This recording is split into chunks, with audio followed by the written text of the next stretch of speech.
오늘 말씀은 다 이루신 복음 안에서라는 제목입니다. 예수님이 다 이루었다 말씀하신 것은 구원이 완성되었다라는 뜻입니다. 하나님이 사람의 몸을 입고 오셔서 죽으신 사건은 보통 사건이 아니죠. 한 사람의 죽음도 귀하게 보는데 예수님이 죽으시고 부활하셨을 때 그 안에서 우리 인생의 모든 문제가 해결됐고 세상 살리는 능력의 문이 열린 것입니다. 첫 번째로 우리의 죄를 완전히 사하셨습니다. 유다의 시드기야 왕은 예레미야의 충고를 듣지 않고 바벨론을 배신한 결과 1300에서 1500km 떨어지는 거리를 두 눈이 뽑힌 채 쇠사슬로 묶여서 끌려갔습니다. 레위기 26장 15절에 보면 내 규례를 멸시하며 마음에 내 법도를 싫어하여 내 모든 계명을 준행하지 아니하며 내 언약을 배반할진대. 원죄는 하나님의 언약을 배반한 사건이거든요. 큰 사건입니다. 창세기 3장 5절에 너희가 그것을 먹는 날에는 너희 눈이 밝아져 하나님과 같이 되어 선악을 알 줄 하나님이 아심이니라. 하나님이 된다 그러면 조금 덜 속을 텐데 하나님 같이 된다, 하나님처럼 된다, 이렇게 속아버린 거죠. 아담과 하와의 눈이 열렸잖아요. 벌거벗었으나 부끄러워하지 않는 완전함의 상태인데 이제는 선악과를 따먹고 벌거벗음으로 인해서 부끄러워할 만큼 마음의 상처와 아픔이 영적인 고통이 오게 된 것입니다. 행복의 가장 극치에 있다가 고통의 극치로 떨어져 버린 거죠. 그 얼마나 철렁하는 그 고통, 하나님의 자녀로서 정말로 행복하고 완전하고 안전했는데 갑자기 모든 게 바뀐 겁니다. 마귀 자녀가 되는 순간에 이 불안하고 염려가 들어오고 불확실하고 바닥에 내던져진 피투성이 같고 가장 거룩한 상태의 행복에서 죄지은 상태의 비참, 그런 끔찍한 고통을 당하게 된 거죠. 사탄이 이 결과를 딱 숨겼잖아요. 그러면서 속인 것입니다. 하나님 같이 된다고. 창세기 3장 6절에 여자가 그 나무를 본즉 먹음직도 하고 보암직도 하고 지혜롭게 할 만큼 탐스럽기도 한 나무인지라 여자가 그 열매를 따먹고 자기와 함께 있는 남편에게도 주매 그도 먹은지라.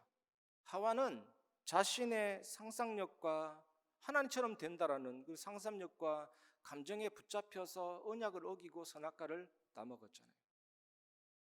감정과 상상력이 이긴 것입니다. 하나님의 언약을. 하나님의 언약을 배반하고 아담도 같이 타락한 겁니다. 먹어라 먹지 말라 육신 얘기가 아니잖아요. 그런데 유혹을 받다 보니까 하나님의 그 언약이 굉장히 육신적인 매력의 대상으로 다가오게 된 것입니다. 마음의 동요가 일어나고 육신의 욕망이 계속 올라와 가지고 마침내 선악과를 따먹어 버렸잖아요. 그 결과 타락하게 됐고 사단의 마귀 자녀 노예 상태가 되었고 영혼에 큰 파멸이 오고 죽음이 들어오고 모든 게 다 들어와 버렸거든요. 창세기 3장 21절에 보면 여호와 하나님이 아담과 그의 아내를 위하여 가죽옷을 지어 입히시니라. 왜 가죽옷을 지어 입혔습니까? 무화과 나무 잎을 엮어 치마를 해봤자 그게 얼마 가지 못합니다. 마르게 되고 더 고통스럽게 되고. 가죽꽃, 굉장한 영적인 의미가 강하죠. 속죄제 드릴 때 마지막 남는 것이 가죽입니다. 가죽. 그것은 영문 밖에서 태우잖아요. 그 짐승의 피가 묻은 예수 그리스도의 보혈과 능력을 상징하는 가죽옷을 지어 입힌 것입니다. 가려준 거거든요. 해결해 주신 거거든요. 히브리서 9장 12절에 염소와 송아지 피로 하지 아니하고 오직 자기의 피로 영원한 속죄를 이루사 단번에 성소에 들어가셨느니라. 제물 위에 안수해서 나의 모든 죄와 저주가 제물 위에 올려지고 그 담당한 제물이 죽고 태워지고 없어짐으로 끝났듯이 예수님이 우리 연약한 것을 친히 담당하시고 병을 짊어지시고 단번에 해결해 주신 거거든요. 우리의 죄를. 왜 예수님이 핏방울이 땀방울 되기까지 그렇게 기도하셨습니까? 미국의 법의학자가 다큐멘터리로 방송한 걸 제가 봤거든요. 인간이 당할 수 있는 고통 중에 최고의 고통이 십자가 사건입니다. 예수님이 육신을 입고 오셨기 때문에 그것을 알게 된 것이죠.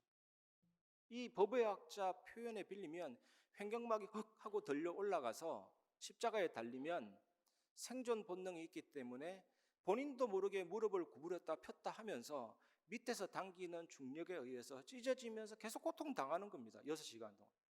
한번 상상해 보세요. 그런데 요한복음 19장 30절에 예수께서 신포도주를 받으신 후에 이르시되 다 이루었다 하시고 머리를 숙이니 영혼이 떠나가시니라. 예수님이 살던 그 당시에 상거래 때 사용되었던 파피루스라는 영수증이 있습니다. 그 영수증에 다 완전히 지불되었다, 테텔레스타이, 이 단어가 새겨져서 회수되었거든요. 다 지불되고 완전히 끝낸 것입니다. 완전히 지불한 것입니다. 속죄를 끝낸 것입니다. 예수님이 그 피로. 그래서 예수님이 그리스도다 이걸 믿으면 마치 죄 한 번도 지은 적이 없는 자처럼 취급해 주시죠. 완전히 지불됐기 때문에, 테텔레스타이 끝내셨기 때문에. 그리고 예수님을 우리에게서 빼면요 죄인입니다. 당장 지옥 가야 되죠. 근데 예수 그리스도를 통과하면 우리는 다 의인입니다. 의인. 우리가 하루 종일 살면서 100% 하나님의 뜻에 맞춰서 살았습니까? 안 그렇잖아요. 완전 하나님의 뜻에 맞춰서 단 1도 불신앙 안 했다. 아니잖아요. 그거 있으면 우리는 지옥 갈 수밖에 없습니다. 원칙상으로, 율법상으로. 그런데 왜 우리가 의인입니까? 예수 그리스도가 내 안에 있기 때문에 우리는 완전히 끝난 존재거든요. 그 자유와 해방을 누리시길 바랍니다. 어떤 아이가 모르고 실수로 돌을 던져가지고 아버지가 제일 아끼는 오리를 죽였다고 한번 생각해 보세요. 오리. 모르고 실수로 던져서 오리를 죽인 것은 죄가 아닌데 이 아이가 아버지를 속인 겁니다. 불안해가지고. 아버지가 모르도록 오리를 파묻은 겁니다. 며칠 지났는데 완전 범죄다 싶었는데 오리를 실수로 죽인 건 죄라 할 수 없습니다. 실수라고 할 수 있는데 아버지를 속이고 파묻은 게 죄잖아요. 그런데 어떤 하인이 딱 본 겁니다. 이제는 그 하인 율법의 종이 된 거예요. 이제 시킨 대로 해야 됩니다. 안 그러면 밀고해 버리기 때문에. 야 찌른다 이러면요 물도 떠줘야 주고 막 청소도 해줘야 되고. 이 아들이 종노릇 할 필요 없는데 깨닫게 된 겁니다. 모르겠다. 벌을 받아도 아버지께 가서 다 털어놓고 벌 받자 했는데 아버지가 웬걸요? 용서해 줬잖아요. 오리보다 나는 너를 더 귀중하게 생각한다. 오리는 다시 사면 돼. 예수님이 그 피로 지불하고 끝냈다니까요. 우리는 더 이상 매일 필요가 없죠. 이 복음의 능력을 누리고 증거하시기 바랍니다. 두 번째, 사탄의 권세를 깨뜨리셨잖아요. 창세기 3장 15절에 내가 너로 여자와 원수가 되게 하고 내 후손도 여자의 후손과 원수가 되게 하리니 여자의 후손은 내 머리를 상하게 할 것이요 너는 그의 발꿈치를 상하게 할 것이니라 하시고, 사탄은 여자와 함께 하나님을 반역하고 불순종한 거거든요. 죄의 장본인은 사탄이지만 더 큰 죄인은 아담과 하와입니다. 따먹었잖아요. 그래서 찰스 스펄전이라는 이 유명한 설교자는요, 불에 타고 있는 나무 조각을 건져내는데 그 조각과 같은 나, 벌레 한 마리를 잡아서 불에 집어넣으려고 한 찰나에 그 사람 손에 붙잡혀 있는 벌레와 같은 나. 사탄의 후손, 사탄과 그에 따르는 무리들은 여자의 후손 그리스도와 원수가 되었잖아요. 사탄은 유대인들을 충동해서 십자가 사건으로 승리를 이루려고 했습니다. 이게 발 뒤꿈치 무는 사건인데 그때 여자의 후손 예수 그리스도께서 사탄의 머리를 짓눌러서 뭉개버리셨죠. 이걸 믿으시기 바랍니다. 복음은 목소리가 큰 게 장땡이 아니라 믿는 게 능력입니다. 요한일서 3장 8절에 죄를 짓는 자는 마귀에게 속하나니 마귀는 처음부터 범죄함이라 하나님의 아들이 나타나신 것은 마귀 일을 멸하려 하심이라. 죄를 짓는다, 이게 뭡니까? 어떤 도둑이 예수님 믿었는데 계속 도둑질을 하고 또 하고 또 하고 어쩌다가 모르고 한 건 모르겠지만 습관적으로 죄를 지고 계속 죄를 지으면 사단한테 이용당하고 있는 거잖아요. 하나님께 속한 게 아니잖아요. 계속 죄를 짓고 있는 상태인데. 그런데 하나님의 아들이 나타나신 것은 그 마귀의 일을 멸하신 것입니다. 하나님의 아들이 나타나셨다. 영원전부터 계셨던 그리스도가 성육신으로 이제 나타나셨다. 역사적인 실제로 오셨다는 말이거든요. 예수 그리스도의 구원 사역은요, 마귀의 일을 멸하는 것입니다. 유월절날 양의 피 발랐을 때 바로가 패배하고 항복했잖아요. 예수께서 십자가에서 피를 흘리셨을 때 사단이 완전히 무릎을 꿇은 것입니다.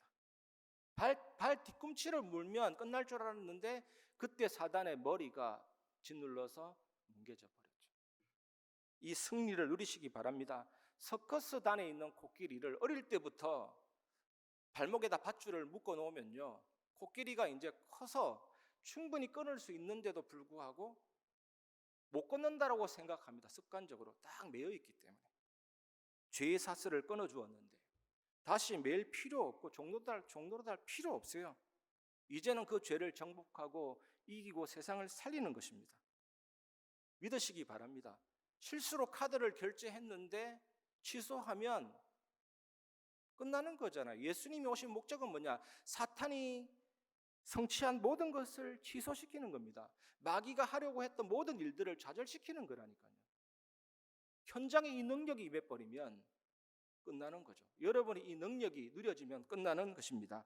히브리서 2장 14절에 자녀들은 혈과 육에 속하였음에 그도 또한 같은 모양으로 혈과 육을 함께 지니심은 죽음을 통하여 죽음의 세력을 잡은 자 곧 마귀를 멸하시며. 죽음은 사람의 가장 악한 적입니다. 사람에게 닥치는 재앙도 마찬가지잖아요. 예전에 요양병원 사역할 때 한 60대 어른이에요. 그렇게 나이 드신 분이 아닌데 딸이 시집을 갔습니다. 그 집에 집들이 갔는데 옥상에 담배 피러 올라갔다가 내려올 때 다리를 헛디뎌서 굴러 떨어졌는데 그냥 머리가 박살났죠. 그 전신마비돼서 누워 있는데 우리 김옥하 전도사님하고 사역 같이 들어갔거든요. 복음 전할 때 꺽꺽 몸은 못 움직이는데 속에서부터 울리는 거, 꺽꺽 막 계속 우는 거예요. 그래도 구원받았으면 참 감사한데 여러 가지 저주 재앙이 닥치죠. 그런데 여러분, 죽음의 세력을 잡은 자 마귀를 그리스도께서 멸하셨기 때문에 더 이상 죽음의 주인은 마귀가 아닌 것입니다. 고린도서 15장 55절에 사망아 너의 쏘는 것이 어디에 있느냐? 죽음아 너의 이기는 것이 어디에 있느냐? 이 복음의 능력을 사단을 깨뜨리신 예수 그리스도, 지금부터 누려나가면 그 빛으로 어둠을 물리치고 살리는 역사가 일어나게 될 줄 믿습니다. 그 다음에 세 번째, 하나님 만나는 길을 여셨잖아요. 히브리서 10장 19절 20절 그러므로 형제들아 우리가 예수의 피를 힘입어 성소에 들어갈 담력을 얻었나니 그 길은 우리를 위하여 휘장 가운데로 열어놓으신 새로운 살 길이요 휘장은 곧 그의 육체니라.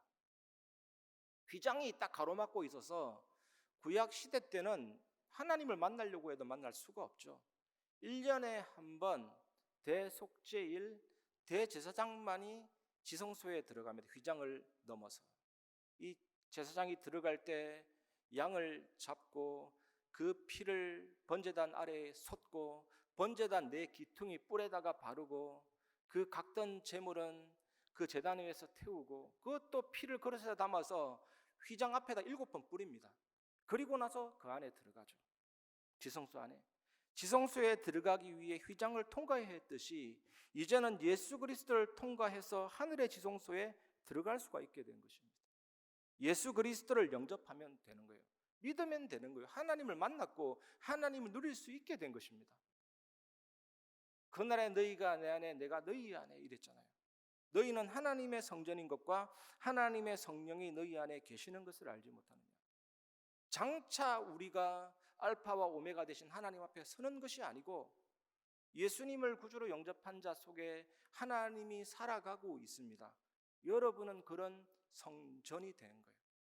이게 뭡니까? 보좌의 배경과 시공간 초월과 237 빛이 여러분에게 임해 있는 거죠.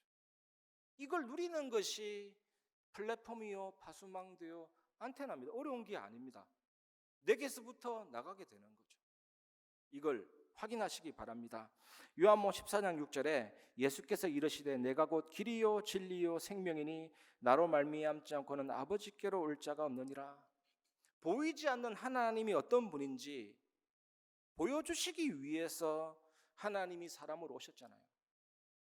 만약에 제가 정지훈 랩런트 있는데 저하고 한 달만 같이 살아버리면 나의 성품을 알 거예요. 나의 가진 자질과 모든 걸 알 수가 있습니다. 사람 대 사람은 이렇게 알 수가 있는 거예요. 근데 하나님이 보이지 않는데 어떻게 알 수가 있습니까? 하나님의 능력과 하나님의 성품과 보이지 않는 그 신성을 어떻게 알 수가 있습니까? 그래서 예수님이 오셨잖아요. 예수님을 통해서 우리는 하나님을 알 수가 있는 것입니다. 그 예수님이 길이요 진리요 생명이십니다. 하나님이시기 때문에. 그래서 나를 본 자는 아버지를 보았다. 나와 아버지는 하나이니라 그랬잖아요. 길, 진리, 생명. 근데 예수님이 길, 진리, 생명만 되시는 것이 아니고 알파와 오메가만 되시는 것이 아니고 모든 것이 싹 다 되시는 예수 그리스도잖아요. 그래서 지구상에 어떤 질문을 해도 예수 그리스도라고 외치면 정답이 되는 것입니다.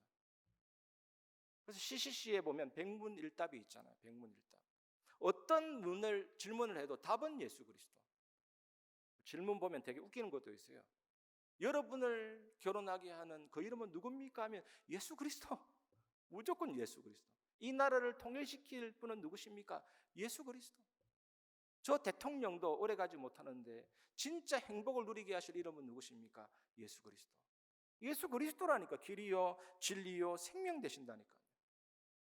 오늘 이것을 완전히 회복하시고 하나님의 능력과 은혜를 체험하는 시간 되시기를 주님의 이름으로 축복합니다. 말씀을 마무리하겠습니다. 그래서 첫 번째 결론이 복음 집중입니다. 복음 집중. 저는 날마다 하거든요. 제가 전에도 간증드렸지만 저의 막내 아들이 왕따 당하려고 할 때, 지겹습니까? 또 얘기하게 돼서 왕따 당하려고 할 때 기도를 가르치기는 어려워서 사탄재앙 지옥권세 깨뜨리신 예수 그리스도를 어린이 찬양에 대입해서 즉석으로 작사 작곡해서 부르게 했거든요. 그 다음 날 왕따를 시키려고 했던 그 아이가 여름인데 춥다고 몸을 벌벌 떨고, 그 다음 날 왕따를 시키려고 작전 짰던 모든 친구들이 다 돌아오고, 그 다음 날은 같이 놀러 다닐 정도로 회복시키는 거예요. 제가 진짜 은혜가 되는 거 있죠. 정말 예수는 그리스도 모든 문제 해결자구나. 그 응답을 받고 나니까 그 주간에 비슷한 사람들 몇 명 만나가 팀 시작했는데 같은 응답이 오는 거죠. 그래서 복음 집중하면 응답 올 뿐만 아니라 그 응답은 정인대라고 주시는 시대적인 응답인 것입니다. 그걸 우리가 누리는 것입니다. 그래서 복음 집중 자체가 최고의 기도거든요. 이번에도 RTS 대회 했는데 예전에 주님이 길대신 것, 그 기도 작사가, 그는 하나님 작사가 장현태 목사님이거든요. 임마누엘 남가주교회 담임 목사님인데 저하고 지인입니다. 만나서 잠깐 대화했는데 미국 가서 정말로 어렵고 힘들었는데 아침에 한번 삼직을 섞기만 했는데 4년 만에 역사가 일어났다. 완전히 그리스도 이름이 그렇게 위대하다니까. 그게 누리는 것이 기도라니까요. 복음 집중이 최고의 기도고 그 기도가 누려지면 반드시 전도의 문이 열리게 될 줄 믿습니다. 누려야 보이는 것이 전도의 비밀이거든요. 이 큰 축복을 놓치지 마시고 누리시기를 주님의 이름으로 축복합니다.